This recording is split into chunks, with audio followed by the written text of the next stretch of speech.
In the history of Middle-earth, there is one name that appears every time you trace any great disaster back to its root: Feanor. The elf who forged the Silmarils, declared war on Morgoth, swore the oath that would destroy his own house, and left nothing but ashes behind him. Telling his story is easy, because what he did is clear. Understanding him is hard, because Feanor was not simply a villain. He was the brightest mind Arda had ever seen, its most passionate creator, and perhaps its most tragic figure. So was he truly the beginning of every catastrophe, or was he himself the product of catastrophe? To answer that question, we have to go back to the very beginning of Feanor's story, understand the traumas that shaped him, and unpack piece by piece the domino effect set in motion by his oath. If you're into content that breaks down the psychology and dramatic structure of fictional characters, don't forget to subscribe to Narrative Error. To understand Feanor, you first had to understand Valinor. Valinor was the sacred land in Aman ruled by the Valar. The elves had been invited there to live far from the dangers of Middle-earth, under the light of the two trees, in what seemed like eternal peace. But Valinor was not a perfect place. It was a place that offered the illusion of perfection. Because in their desire to protect the elves, the Valar had, in a sense, locked them inside a cage. Freedom was limited, knowledge was controlled, and major security failures, such as Morgoth being allowed to roam freely in Valinor, were ignored. Feanor was the first elf to sense this contradiction, and maybe the only one. His rebellion was not just personal anger. It was the expression of a deep distrust toward the system itself. Without seeing that context, judging Feanor's actions means reading him as nothing more than an angry rebel. But the truth was much more complicated. Feanor was a being shaped by the light of Valinor. His father, Finwë, was the High King of the Noldoran elves. His mother, Miriel, poured all of her spiritual strength into giving birth to him, and then withdrew to the halls of Mandos, never to awaken again. This was not just some ordinary biographical detail. It was the foundational trauma that shaped Feanor's entire personality. Before he had even opened his eyes to life, his existence had already been marked by death. His mother had given up her own life to bring him into the world, and Feanor grew up carrying that truth. In Morgoth's Ring, Tolkien states this plainly: Miriel's Fea, her spirit, had passed into Feanor with extraordinary intensity. That is why Feanor was unlike the other elves, brighter, more passionate, and more destructive. The loss of his mother left two major psychological marks on Feanor. The first was a deep fear of abandonment. His mother had not abandoned him by choice, but the result was the same. When Feanor entered the world, she was already gone, and she would never return. That loss created in him an extreme attachment to the things he loved. Someone who fears loss clings harder to what he has, and the tighter that grip becomes, the greater the destruction when that thing is taken away. The second was his father's remarriage to Indis. After Miriel's death, Finwë took Indis as his wife, and Fingolfin and Finorfin were born. Feanor saw this as betrayal. His mother had given all of her spirit to him, but his father, by building a new family as though that sacrifice had never happened, seemed to make it meaningless. That wound became the foundation of Feanor's lifelong hostility toward his half-brothers. Raised in Valinor, Feanor quickly became the most gifted craftsman among all the elves. He developed the Tengwar writing system, created the Palantiri, and ultimately forged the Silmarils. The Silmarils were 3 jewels that contained within them the light of the 2 trees of Valinor, Telperion and Laurelin. This light was not just ordinary radiance, it was the first and purest light of Arda's creation, a light that existed even before the Valar. Feanor managed to imprison that light inside an object, and in doing so created an immortal work of art. Varda hallowed the jewels so that no unclean hand could touch them without being burned. That blessing alone proved how extraordinary the Silmarils truly were. But there was a critical point here. When Feanor created the Silmarils, he placed a piece of his own spirit into them. These jewels were extensions of himself. They were not merely stones, but the embodiment of his identity. Tolkien explicitly wrote that Feanor would never be able to recreate the Silmarils because he had transferred much of his spiritual energy into them. Dramatically, that detail is hugely important. Every hand that touched the Silmarils touched Feanor's essence. To steal them was to steal part of Feanor himself. To break them was to break Feanor. And Feanor was not someone who would ever allow his very essence to be touched. He had already lost his mother, had already been forced to share his father. Accepting the loss of the Silmarils was impossible for him. Morgoth identified this vulnerable point in Feanor with perfect precision. When he returned to Valinor, his first target was the Silmarils, but he did not steal them right away. First, he poisoned Feanor's mind. Moving among the Noldor, he spread the lie that the Valar planned to take the Silmarils away from him. He whispered that the elves were being held captive in Valinor, and that they could build kingdoms of their own in Middle-earth. He turned Feanor's pre-existing distrust into paranoia. In that process of manipulation, Feanor's reactions may have seemed disproportionate, but psychologically they were consistent. A figure who had lost his mother, felt threatened by his father's remarriage, and tied his identity to the things he created, would react to the claim, "They're going to take them from you," exactly as expected, with violence. In front of the assembled Noldor and Tirion, Feanor drew his sword on his half-brother Fingolfin. It was an act of violence the peace of Valinor had never seen before. The Valar could not ignore it, and they exiled Feanor for 12 years. But there was a striking contradiction here. While Feanor was being exiled, Morgoth, the real cause of all this chaos, was still walking freely in Valinor. The Valar punished not the true threat, but the one who had reacted to it. That injustice only deepened Feanor's anger and distrust toward the Valar. Was Feanor right? Not exactly. But was he completely wrong? He was not that either. And that gray area was precisely the dramatic tension Tolkien consciously built into Feanor's character. When Morgoth and Ungoliant destroyed the two trees and stole the Silmarils, Feanor's world completely collapsed. He had lost not only the jewels, but an extension of his own identity. His father Finwë had been murdered by Morgoth in Formonos while defending the Silmarils. The light of Valinor had been extinguished, and Aman had been plunged into darkness. Everything had happened at once. Father, jewels, light, security. The only thing left in Feanor's life was rage. The Valar asked Feanor to break the Silmarils and use their light to restore the trees. Feanor refused. That refusal could be read as selfishness, but in truth it was a far more complicated psychological reaction. To Feanor, the Silmarils were not just jewels. They were the concrete proof of the spiritual inheritance left by his mother, his own creative genius, and the one thing he could never create again. To break them meant destroying himself. And besides, the Silmarils had already been stolen. In practical terms, Feanor's refusal no longer mattered. But even here, he acted from the instinct to possess. Even stolen, the decision to break them had to be his, not anyone else's. And then came the oath. Feanor and his 7 sons swore in the name of Ilúvatar before Manwë and Varda, in the darkness of Tanakitil, a terrible vow. Whoever held the Silmarils, whether Vala, elf, man, demon, or creature yet unborn, they would name that being their enemy and pursue them to the very end. Eternal darkness would be the fate of anyone who broke that oath. This was the most destructive promise in the history of Middle-earth, because there was no return from an oath sworn in Eru's name.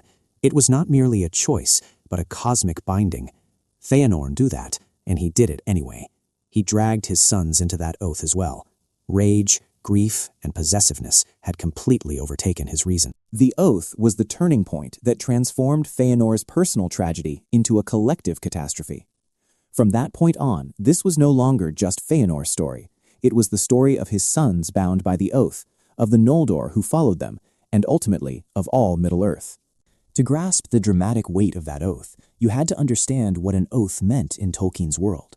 In Arda, words, especially words spoken in the name of Ilúvatar, held physical power.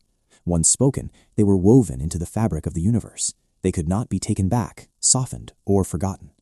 That is why Feanor's oath was not just some ordinary vow of revenge, it was a cosmic chain. Once his sons were bound to it, their personal will became secondary. The oath began to drive them, wage war against their consciences, and ultimately destroy them from within. Tolkien was asking a question here about the limits of free will. Could a person, through a decision freely made, be stripped of that freedom forever? Feanor's sons were the most painful answer to that question. They bound themselves willingly, but they could not free themselves when they wanted to. Feanor's speech in Tirion also deserves close attention.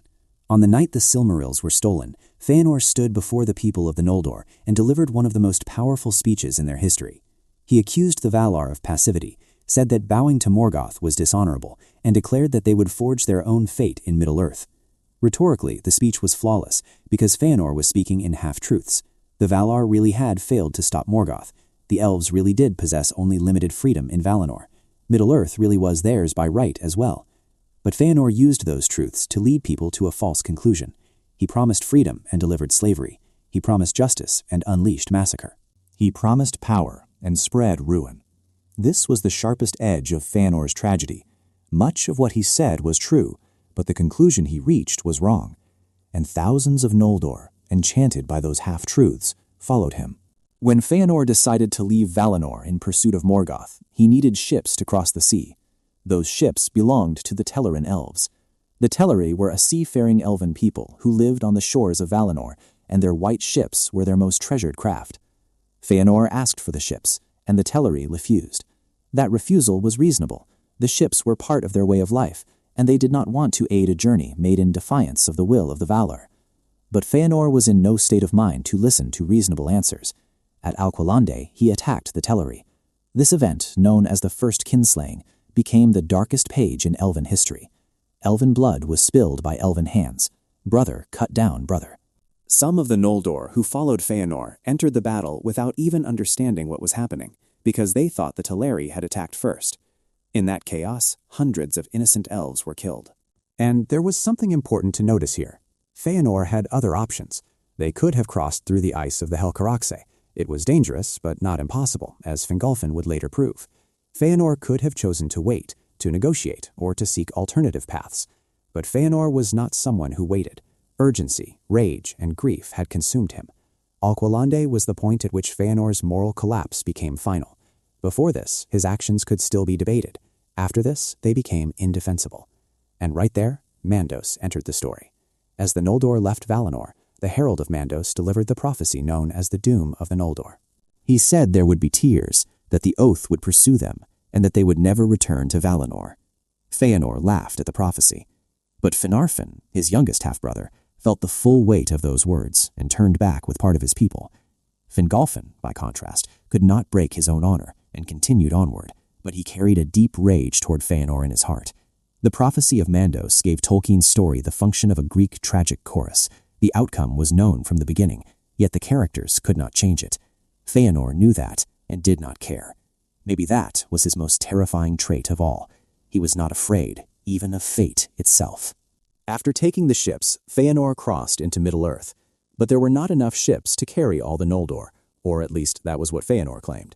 He left the people of his brother Fingolfin behind on the shores of Valinor and burned the ships at Losgar. That fire was the image of betrayal made literal. He had abandoned Fingolfin and his people to death by ice. He had written off half of his own kind. In that decision, there was less strategy than personal hatred. Feanor had never accepted his half-brother, and he used this moment to eliminate him from the game. When he reached Middle-earth, Feanor immediately went to war against Morgoth's armies. At Dagor Nuin Gileath, the battle under stars, the Noldor won a victory, but Feanor could not control his rage. He drove too far ahead of his army, rode alone to the very gates of Angband, and there he was surrounded by multiple Balrogs, including Gothmog. He suffered mortal wounds. As his sons carried him from the battlefield, Feanor looked once more upon Thangor Odrim and realized that Morgoth's fortress could never be taken. Yet even with his final breath, he did not renounce the oath. Instead, he commanded his sons to keep it. When he died, his body burned with such intense fire that it turned to ash. No elf had ever died like that before, because no elf had ever carried such concentrated spiritual force. Feanor's spirit went to the halls of Mandos, but his body became ash, and that ash was scattered by the wind. So long as Arda endured, Feanor's spirit would not leave Mandos. Only at the end of the world, in Dagor Dagoroth, the last battle, might he return. Some Tolkien texts imply that in that final battle, Feanor would break the Silmarils with his own hands and surrender their light so that the two trees could live again. If that reading is correct, then Feanor's story was a closed loop. The sacrifice he refused in life, he would at last accept after death. That possibility also raises questions about mercy in Tolkien's universe. Could even the greatest sinner be forgiven in the end? Tolkien, through his Catholic faith, may have answered yes. But whether Feanor truly paid the price is a question Tolkien leaves to the conscience of the reader. Feanor's death was, from a dramatic standpoint, a perfect ending. On the journey he began to reclaim the light he had created, it was his own inner fire that destroyed him. But the story did not end with him. In truth, the real chain of catastrophe began with his death, because the Oath was still alive, and his 7 sons were now its prisoners. The Oath of Fëanor stained Middle-earth with blood throughout the First Age. His sons, Maedhros, Maglor, Celegorm, Caranthir, Curufin, Amrod, and Amrus, were darkened one by one under its weight. Maedhros, the noblest of them, felt its torment most deeply. Chained by Morgoth to the heights of Thangorodrim, rescued by Fingon, and deprived of his right hand, he still tried to restrain his brothers under the burden of the Oath. But in the end, the Oath defeated him as well. The second Kinslaying took place in Doriath. Fingal's kingdom was attacked over the Silmaril by Feanor's sons Celegorm, Curufin, and Caranthir. Doriath fell, and Fingal's people were scattered. This massacre occurred long after Feanor's death, but its cause was still Feanor's Oath. The third Kinslaying took place at the Havens of Sirion. This time, women and children were among the victims. Even when Feanor's surviving sons, Maedhros and Maglor, attacked Sirion, they could still feel the crushing weight of the Oath. They did not want to do it, but the cosmic force of the Oath drove them forward. In the end, Maedhros could no longer bear it. When he took one of the final Silmarils into his hand, the jewel burned him, because his hands were no longer innocent. With the Silmaril in his grasp, Maedhros threw himself into a fiery chasm. Maglor cast his own Silmaril into the sea and vanished, walking the shores forever, singing songs of grief, never to be seen again. This ending was the bitterest fruit of Feanor's Oath. None of his sons were able to fulfill it, and the Oath consumed them from the inside out. And that chain of destruction did not end with Feanor's family. The fall of Doriath erased one of the strongest elven kingdoms in Middle-earth. The girdle of Melian was broken. The legacy of Thingol was scattered. The fall of Gondolin was not directly caused by Feanor's actions, but it fed on the division and distrust among the Noldor.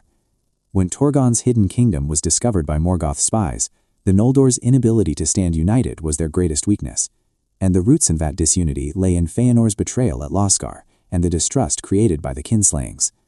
The destruction of the Havens of Sirion proved that not even the last refuges were truly safe. Feanor's Oath had created a domino effect, and there was no force left capable of stopping it. It was easy to point to Feanor as the source of all these disasters, but that would mean ignoring the full story. Morgoth's role had to be considered. It was Morgoth who destroyed the 2 trees, murdered Finwë, stole the Silmarils, and sowed division among the Noldor. Feanor's rage did not arise in a vacuum. Morgoth had deliberately driven him to that point. The vulnerability Feanor carried as a child who had grown up motherless was used by Morgoth as a weapon. Without that manipulation, would Feanor have become this radicalized? Probably not. He would still have been proud and angry, but would he have gone so far as to commit kinslaying? That is impossible to know. But Morgoth's role as catalyst is beyond dispute. Nor was it possible to ignore the responsibility of the Valar. Morgoth had once been chained for 3 ages, then released after pleading for pardon. He had been allowed to move freely in Valinor. Feanor's paranoia was not entirely groundless. The Valar really had failed in dealing with Morgoth, and while Feanor was being exiled, Morgoth was still at liberty in Valinor. That contradiction cannot be brushed aside. The Valar had taken upon themselves the task of protecting the elves, but they had not fulfilled that task completely. Tolkien's universe was not a simple black and white moral world. Even the Valar made mistakes, and those mistakes produced chain reactions. Feanor's rebellion was the most visible and most devastating result of those failures. In letters, Tolkien implies that the Valar's treatment of the elves was a benevolent but flawed guardianship.